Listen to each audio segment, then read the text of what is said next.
أعوذ بالله من الشيطان الرجيم بسم الله الرحمن الرحيم رب اشرح لي صدري ويسر لي أمري واحلل عقدة من لساني يفقهوا قولي۔ تو اب ہم انشاءاللہ تعالیٰ اپنے پارے کا باقاعدہ آغاز کرتے ہیں۔ آج ہم پارہ نمبر 20 پڑھیں گے، اور پارہ نمبر 20 کی پہلی آیت پڑھنے کے بعد انشاءاللہ تعالیٰ ٹرانسلیشن کرتے ہیں اور ساتھ میں اس کی پھر تفسیر کریں گے۔ تو پہلی آیت آپ میں سے کون پڑھے گا؟ میں پڑھ لیتی ہوں۔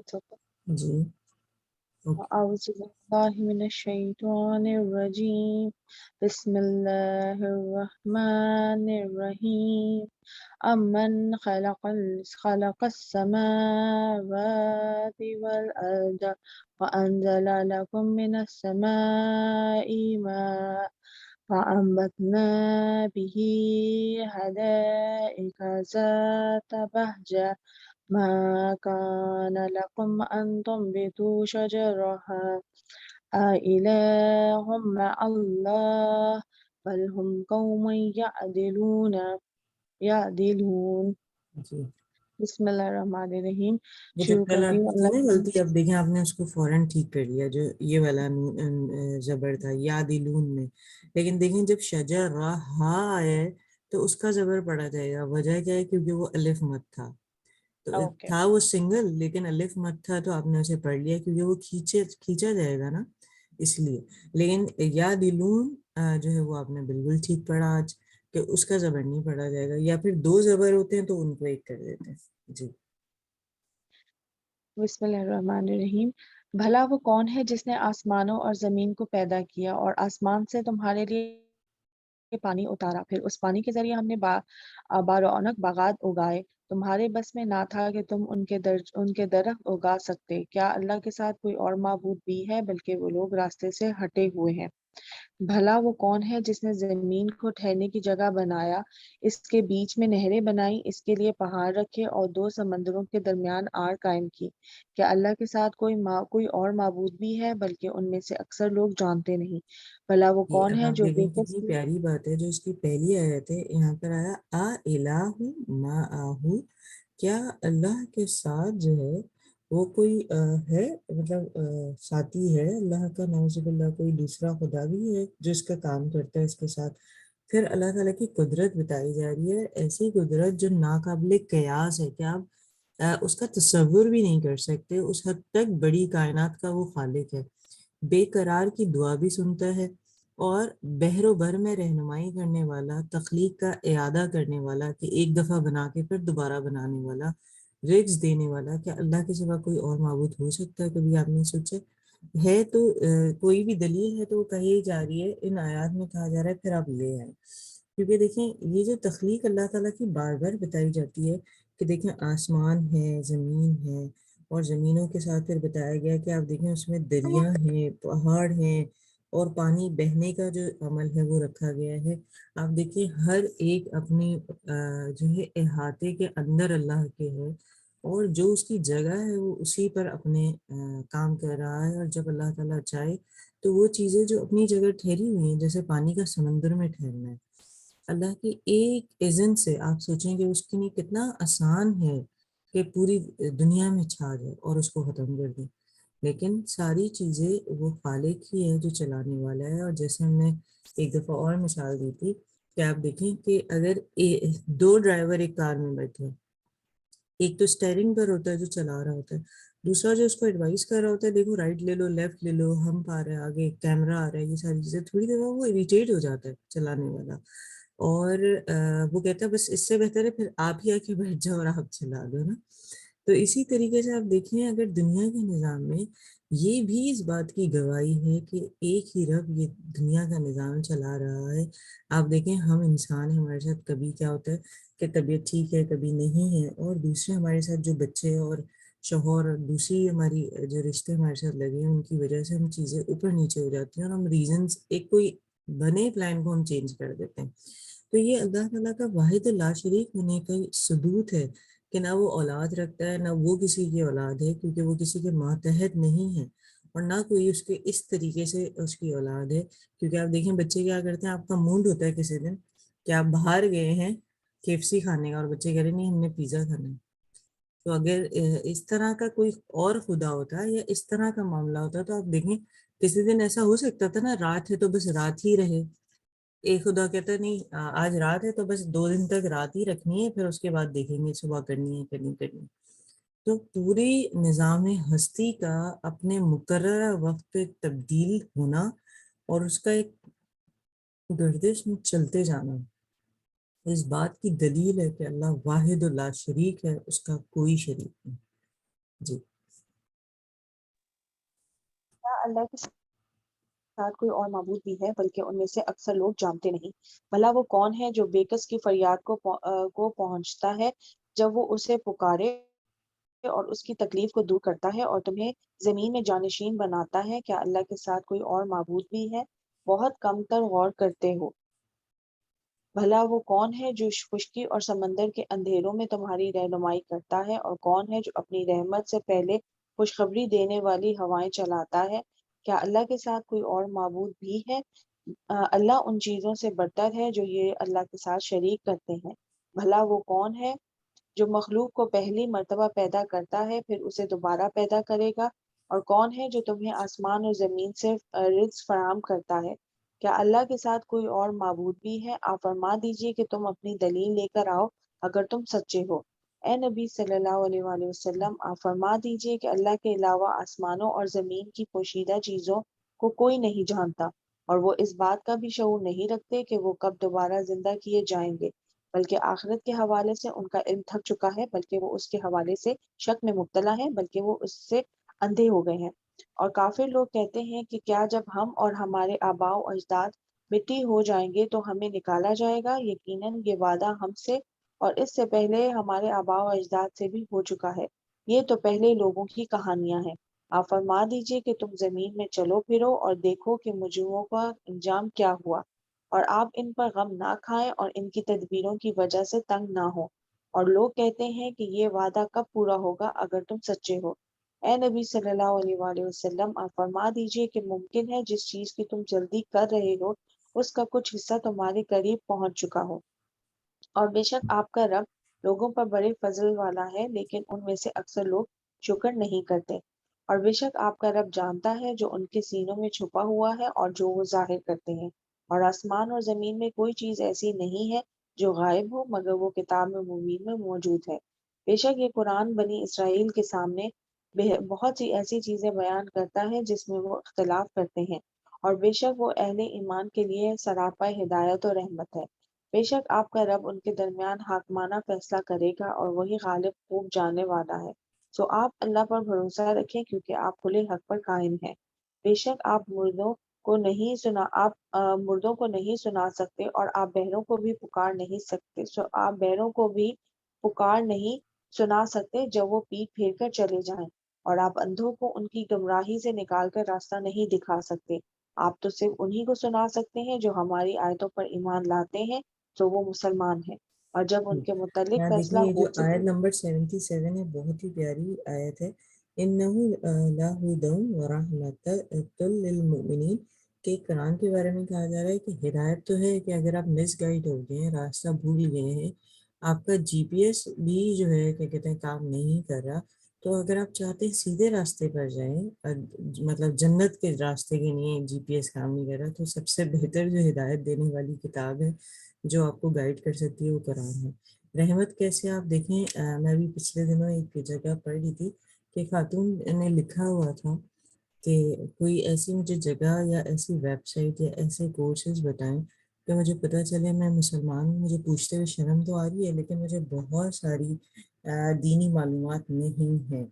تو میں ان کا وہ میسیج سننے دیکھنے کے بعد یہ سوچ رہی تھی کہ کتنی بڑی اللہ کی رحمت ہے کہ وہ آپ کو کسی بھی ذرائع کے ذریعے سے آپ سیکھ رہے ہیں یا سکھا رہے ہیں، کیونکہ بہت سارے لوگوں کو بہت طلب ہوتی ہے لیکن وہ اس کو حاصل نہیں کر پاتے، تو یہ رحمت بھی ہے۔ اور آپ دیکھیں اس سے ہمیں جب ہم سیکھ لیتے ہیں، مطلب اللہ تعالیٰ جب ہمیں توفیق دیتا ہے تو ہمیں زندگی گزارنے کا، اور جب اچھے یا برے وقت جو ہم پر آتا ہے اس میں قرآن ہماری رہنمائی کرتا ہے۔ جیسے ہم نے دیکھا کہ نبی صلی اللہ علیہ وسلم غار ثور میں ہیں حضرت ابوبکر صدیق رضی اللہ تعالیٰ عنہ کے ساتھ، اور جب پورا قریش مکہ آپ سوچیں ایک شہر پورا آپ کا دشمن ہے اور آپ کے تعاقب میں لگا ہوا ہے، اور آپ کیا دعا کر رہے ہیں کہ اللہ تعالیٰ میرے اور میرا جو ساتھی ہے، مطلب ہمارا جو ہمیں جو غم لگ گیا ہے اس میں تو ہمارا ساتھی، اللہ تعالیٰ سے وہ دعا کرے۔ تو مشکل وقت میں وہ آیتیں یاد آتی ہے نا، کہ ہر برے وقت، برا ہو یا اچھا ہو، اللہ تعالیٰ ہمارا ساتھی ہے۔ تو قرآن ہدایت تو ہے اور ساتھ میں رحمت بھی ہے، اور پھر ساتھ میں یہ بھی بتایا گیا کہ بے شک یہ جو اس میں تیرے رب ان لوگوں کے درمیان بھی اپنے حکم سے فیصلہ کر دے گا، اور وہ زبردست اور سب کچھ جاننے والا ہے۔ لیکن ہمیں کیا کہا جا رہا ہے جو آگے آئے تھے 79 میں، فَتَوَكَّلْ عَلَى اللَّهِ إِنَّكَ عَلَى الْحَقِّ الْمُبِينِ، کہ کہا جا رہا ہے کہ ہم مومنوں کا کام ہے کہ وہ صرف اللہ پہ بھروسہ رکھیں اور یقین رکھیں کہ صریح حق پر ہوں۔ اور پھر آگے آیت 80 کو آپ نوٹ کر لیں، نبی صلی اللہ علیہ وسلم سے مخاطب ہو کر اللہ تعالیٰ ارشاد فرما رہے ہیں اِنَّكَ لَا تُسْمِعُ الْمَوْتَى وَلَا تُسْمِعُ الصُّمَّ ثُمَّ الدُّعَاءَ إِذَا وَلَّوْا مُدْبِرِينَ، کہ تم مردوں کو نہیں سنا سکتے۔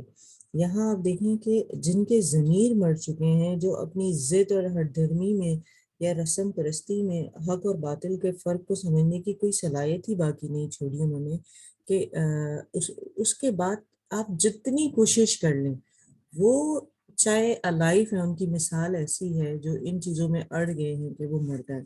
تو آپ دیکھیں مردہ انسان کو تو آپ نہیں سنا سکتے۔ اس کو اگر سمجھنا چاہتے ہیں تو آپ اس طرح بھی سمجھ سکتے ہیں کہ دیکھیں جب ہم سو رہے ہوتے ہیں تو نیم مردہ حالت میں ہوتے ہیں، تو آپ دیکھیں کتنی چیزیں ہمارے اراؤنڈ ہو چکی ہوتی ہیں، اور ہم کہتے ہیں، جیسے بہت سارے لوگ کہتے ہیں زلزلے کے جھٹکے لگے تھے، ہم کہتے ہیں نہیں ہم نے محسوس نہیں کیا، ہم تو سو رہے تھے۔ زلزلے کے جھٹکے پورے گھر کو ہلا دینے والے ہوتے ہیں، آپ کو نہیں پتہ چلتا، اتنی بڑی ڈیزاسٹر آپ کی اراؤنڈ ہو کے چلا گیا۔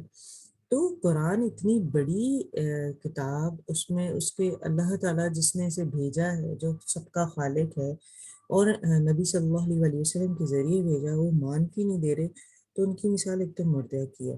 دوسری، نہ ان بہروں تک اپنی پکار پہنچ سکتی ہے۔ اب آپ دیکھیں کہ اگر کوئی بہرا ہے، ٹھیک ہے، اور پھر بہرا ہونے کے ساتھ اگر آپ کسی بہرے کو کوئی بات کہہ رہے ہیں، وہ آپ کی طرف دیکھ رہا ہے، تو شاید وہ آپ کے اشارے سے یا آپ کی لپس کی موومنٹ سے کچھ سمجھ لے، لیکن یہ بہرے کیسے ہیں جو منہ موڑ کے کھڑے ہیں۔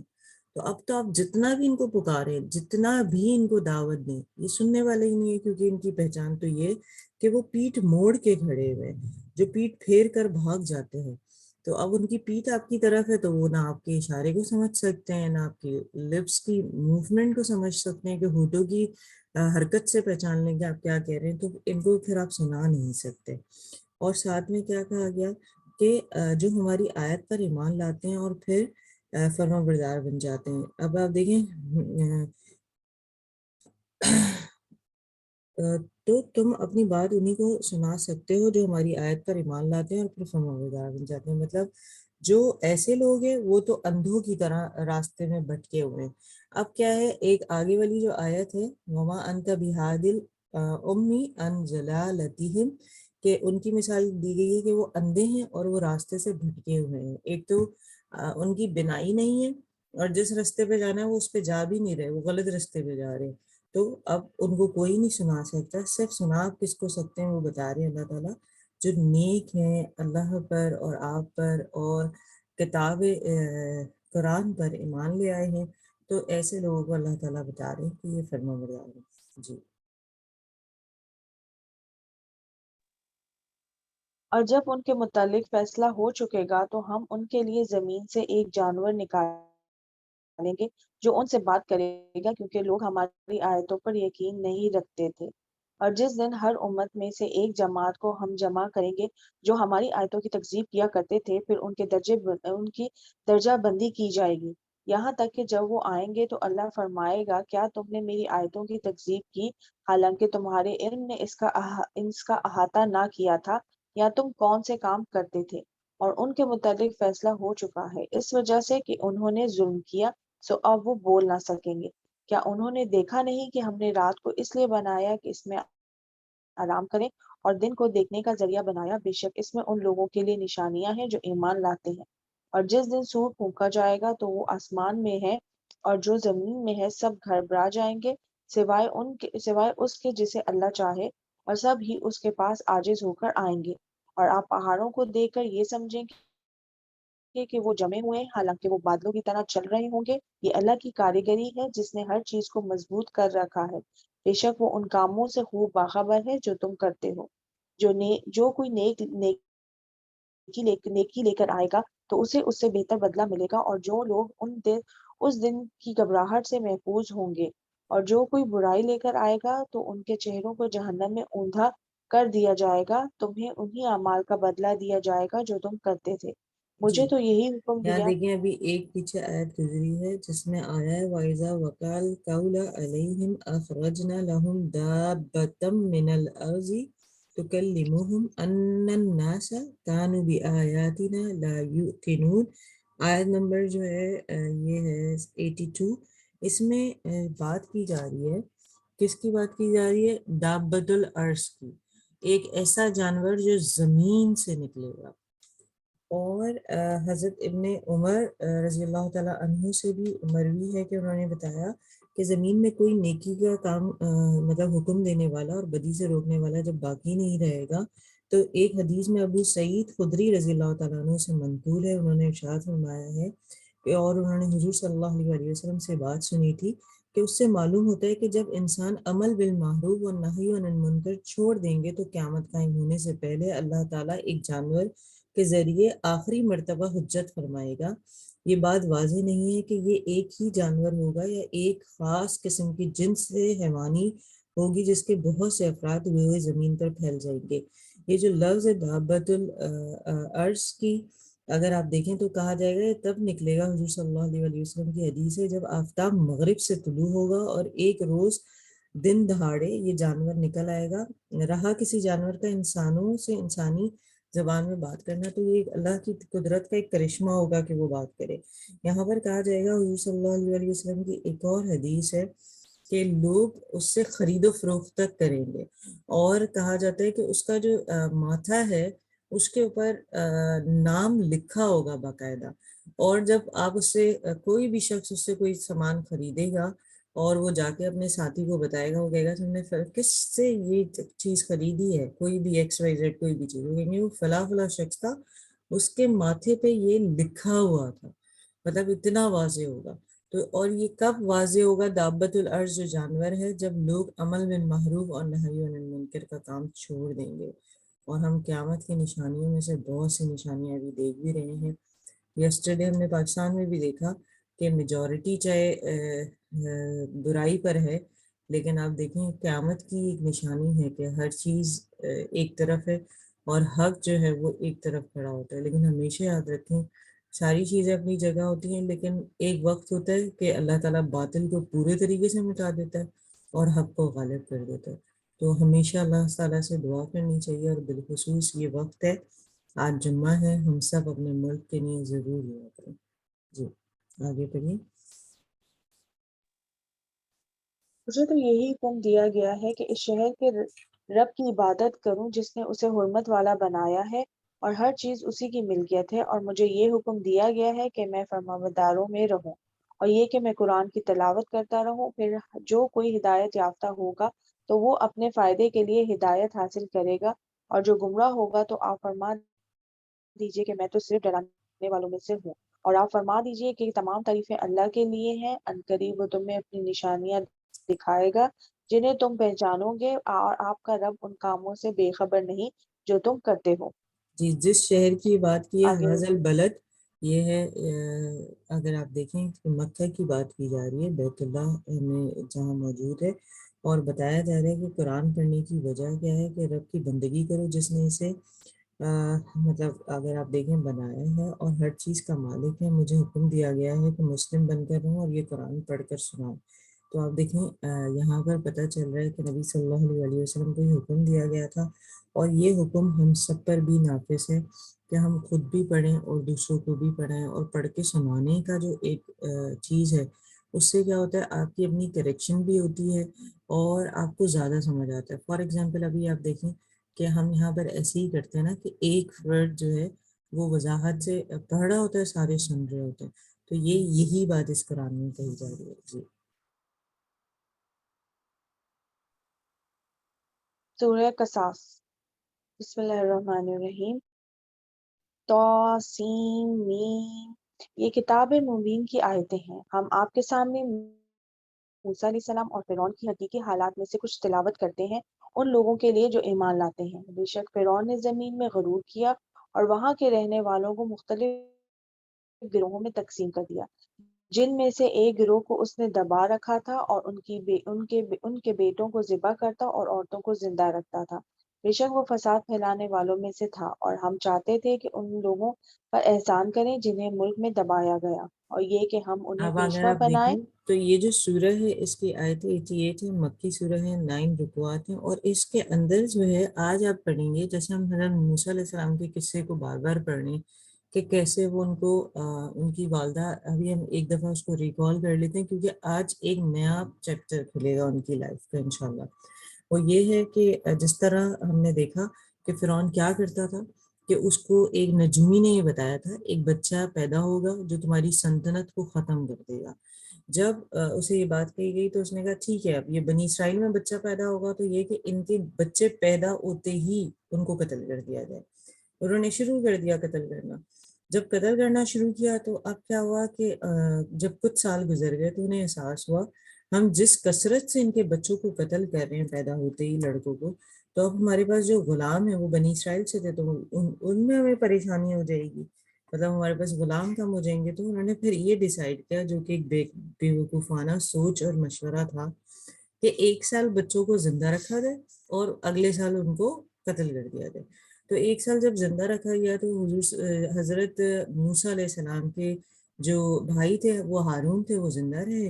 جس سال حضرت موسیٰ علیہ السلام نے پیدا ہونا تھا وہ سال تھا کہ وہ ان کو قتل کر رہے تھے، اور اللہ تعالیٰ نے ان کی والدہ کی طرف القا کیا۔ القا کرنے کا مطلب آپ یہ نہیں کہہ سکتے پورے طریقے سے کوئی فرشتہ ہی بھیجا، کہا جاتا ہے خیال کا آ جانا یا خواب میں دکھا دینا۔ آپ دیکھیں بہت سارے خواب آپ کو نظر آتے ہیں جو سچے ہوتے ہیں، تو اس طرح اللہ تعالیٰ نے حضرت موسیٰ علیہ السلام کی والدہ کے ذہن میں یہ چیز القا کر دی اور انہوں نے انہیں ٹوکری میں ڈال کے بہا دیا، اور ساتھ میں حضرت موسیٰ علیہ السلام کی جو بہن تھیں ان کو کہا کہ ذرا اس ٹوکری کا پیچھا کرو کہ یہ کہاں جا کے لگتی ہے۔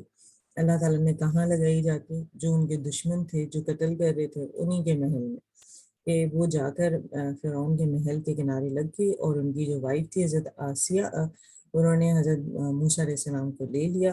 اب کیا ہوا، پلانے انہوں نے مطلب ایک منادی کرا دی، اناؤنسمنٹ، کہ میرے اب پہلے تو اجازت لی اپنے شوہر سے کہ میں رکھ سکتی ہوں موسیٰ علیہ السلام کو، اور آپ سوچیں کہ جو شوہر ہوتے ہیں وہ کسی بھی معیار کے اور کسی بھی طریقے کے ہوں، اگر بیوی مناسب طریقے سے بات کرے تو وہ اپنی بات منوا سکتی ہے۔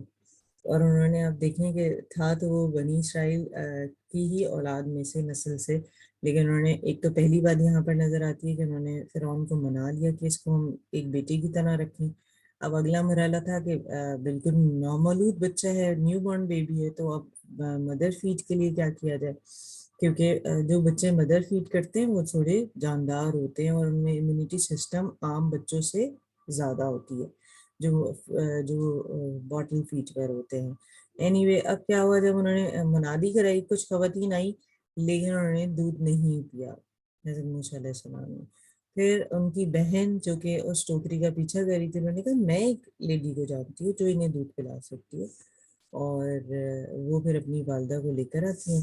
اور کیا ہوتا ہے، وہ کہتے ہیں جو حضرت آسیہ ہیں وہ کہتی ہیں بس ٹھیک ہے، یہ کیونکہ مدر فیڈ میں آپ کے دودھ پی رہا ہے تو آپ ایسا کریں آپ محل میں شفٹ ہو جائیں۔ تو کہتی ہیں نہیں میرے تو دوسرے بچے بھی ہیں، اور بہتر ہے کہ کیونکہ اس زمانے میں ایسا ہوتا تھا، آپ اگر حضور صلی اللہ علیہ وسلم کو بھی دیکھیں تو لوگ جو امیر لوگ ہوتے تھے، رائل فیملیز ہوتی تھی، وہ کیا کرتی تھی اپنے بچوں کو شہروں سے گاؤں کی طرف جو رہتے تھے لوگ، آپ دیکھیں سب کی رضائی ماں تھی نا، جیسے حضور صلی اللہ علیہ وسلم کی بھی وہ حلیمہ تھی، اسی طرح جو ہے لوگ بھیج دیتے تھے تاکہ بچے جو ہے کہ گاؤں کی جو آب و ہوا ہوتی ہے وہ اتنی پیوٹ نہیں ہوتی، اتنی پولوشن نہیں ہوتی جیسے یہاں ہوتی ہے، اور وہاں کا جو کھانا ہوتا ہے کیونکہ پھل سبزی سب قریب لگے ہوتے ہیں، دودھ ان کے پاس گائیں ہوتی ہیں تو لوگ زیادہ پسند کرتے تھے۔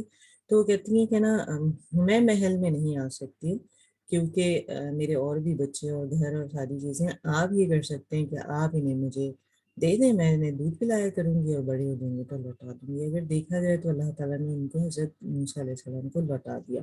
اب آپ دیکھیں وہ انہوں نے مدر فیڈ کی تھی تو ان کے اندر جان کتنی تھی، کہ آگے ہم نے ایک قصہ پڑھا اس کا بھی ذکر آئے گا کہ جب وہ جوان ہوئے انہوں نے یہ چیز دیکھی کہ ایک شخص دوسرے پر، ایک ان کی قوم میں سے تھا بنی اسرائیل سے اور ایک فرعون کے اس میں سے تھا لشکر میں سے، اور وہ دونوں آپس میں لڑ رہے ہیں اور انہوں نے بیچ بچاؤ کرانا چاہا، اور انہوں نے جو ایک لگایا جیسے اکثر بیچ بچاؤ میں لگا دیتے ہیں، تو وہ ان کی انٹینشن یہ نہیں تھی کہ اس کو قتل کر دیں، لیکن وہ گرا اور مر گیا۔ تو اب کیا ہوا کہ اس بات سے آپ اندازہ لگائیں کہ وہ کتنے جاندار تھے کہ ایک تھپڑ لگانے پر جو ہے وہ بندہ مر گیا۔ اب وہ انہوں نے کیا کہا جب موسیٰ علیہ السلام نے، یہ تو شیطانی کام تھا، یعنی اس شدت سے اسے پڑ گیا کہ وہ قتل ہو جائے۔ اور آپ دیکھیں قتل جو ہے دیکھا جائے انٹینشن کے ساتھ جو کیا جاتا ہے وہ گناہ کبیرہ میں سے ہے، لیکن کیونکہ ان کا ارادہ یہ نہیں تھا اور اللہ تعالیٰ جاننے والا ہے، اور انہوں نے اپنے اس عمل پہ وہ ڈٹے نہیں رہے کہ نہیں میں نے نہیں کیا یا میرا یہ ارادہ نہیں تھا۔ جیسے آپ بچے سے چھوٹا سا آواز ٹوٹ جاتا ہے تو بچے فوراً اس کو اگر ایکسیپٹ کر لیں کہ مما غلطی ہو گئی اور ٹوٹ گیا، تو آپ کو کیا ہوتا ہے آپ اس کو اچھے سے مان لیتے ہیں۔ لیکن آپ اچانک سے اس کمرے میں پہنچیں اور آپ نے کوئی بہت قیمتی چیز دیکھ لی کہ اس کا نقصان ہوا اور بچے مان نہیں رہے، تو پھر آپ کو اور غصہ آتا ہے۔ اگر آپ غور کریں انہوں نے کیا کیا حضرت موسیٰ علیہ السلام نے، کہ انہوں نے فوراً مان لی کہ مجھ سے غلطی ہوئی اور انہوں نے اللہ سے معافی مانگی اتنے بڑے گناہ کی، اور اللہ نے ان کو معاف کر دیا۔ یہاں ہمیں پتہ چل رہا ہے دیکھیں قتل سے بڑا کوئی گناہ نہیں ہوتا۔ میں اور آپ ہم سب انسان ہیں، ہم سب سے غلطی ہوتی ہے، کبھی بھی کوئی بھی غلطی ہو جائے اللہ تعالیٰ سے معافی مانگے، اور معافی مانگ کر اب یہ عہد کر لیں کہ اس کا اعادہ نہیں کرنا، مطلب دوبارہ ریپیٹ نہیں کرنا وہ گناہ بس۔ اور ایک اور چیز، ایک حدیث کا مفہوم ہے کہ کبھی اگر آپ سے کوئی گناہ صغیرہ یا کبیرہ ہوتا ہے تو آپ کیا کریں، وضو کریں اور 2 رکعت نماز توبہ پڑھیں یا 2 رکعت نماز پڑھیں جب بھی وہ گناہ سرزد ہو جائے۔ اس طرح کیا ہے وہ آپ کو ایک اچھا ریمائنڈر ملتا ہے، اور وہ جو 2 رکعت آپ پڑھ رہے ہوتے ہیں وہ آپ کے گناہ کو جھاڑ دیتی ہے۔ اب کیا ہوا حضرت موسیٰ علیہ السلام کو جب یہ معاملہ پیش آیا تو دیکھا اب یہ آئے گا پلے کنارے سے دوسری طرف سے ایک شخص بھاگتا ہوا آ رہا ہے، بھی قرآن کے انشاءاللہ تعالیٰ الفاظ میں ہم پڑھیں گے اسے، لیکن مختصر ہم ذکر کر دیتے ہیں تاکہ تیزی سے پھر ٹرانسلیشن کر لیں انشاءاللہ۔ تو ادھر سے بھاگتا ہوا ایک شخص آئے گا اور وہ کہے گا کہ فرعون تمہارے معاملے میں کوئی اس طرح کا فیصلہ کرے تم یہاں سے نکل جاؤ۔ وہ بھاگیں گے، بھاگ کے مدین چلے جائیں گے۔ مدین اگر دیکھیں تو آپ یوں کہہ سکتے ہیں سعودیہ کا ایریا، اور اگر آپ دیکھیں مصر اور سعودیہ قریب قریب ہے۔ اب وہاں کیا ہوگا کہ وہ ایک معاملہ دیکھیں گے کہ ایک بڑا سا پتھر ہے جو 10 لوگ نہیں اٹھا سکتے، وہ حضرت موسیٰ علیہ السلام اکیلا اٹھا لیتے ہیں۔ اور وہاں 2 لڑکیاں ہوتی ہیں جنہیں وہ دیکھتے ہیں کہ سارے لوگ اپنی بکریوں کو پانی پلا رہے ہیں اور خود اپنے لیے بھی بھر رہے ہیں، وہ بیچاری معصوم کونے پہ کھڑی ہیں، تو وہ کیا کرتے ہیں ان کی مدد کرتے ہیں بغیر کسی مطلب اس کے کہ ان کو جواب میں کوئی ریورڈ ملے۔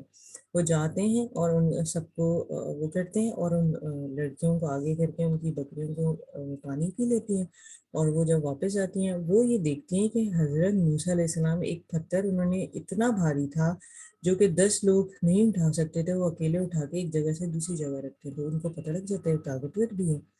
وہ جا کے اپنے والد جو کہ ایک نبی تھے ان کو جا کے کہتی ہیں کہ ہم نے ایک شخص دیکھا، وہ کہتے ہیں آپ جیسے تھوڑا جلدی آ گئے آج بکریوں کو چرا کے، تو کہتے ہیں ایک شخص ہم نے نیک دیکھا جس نے ہماری مدد کی کہ ہم جلدی پلا دیں، اور وہ بہت طاقتور تھا۔ وہ ان کے والد پوچھتے ہیں تمہیں کیسے پتہ چلا وہ طاقتور تھا؟ کہتے ہیں ہم نے ایک ایسا پتھر اس کو اٹھاتے دیکھا جو کہ 10 افراد مل کے اٹھاتے، وہ اکیلا اٹھا رہا تھا۔ وہ کہتے ہیں ٹھیک ہے پھر اسے لے آؤ میرے پاس۔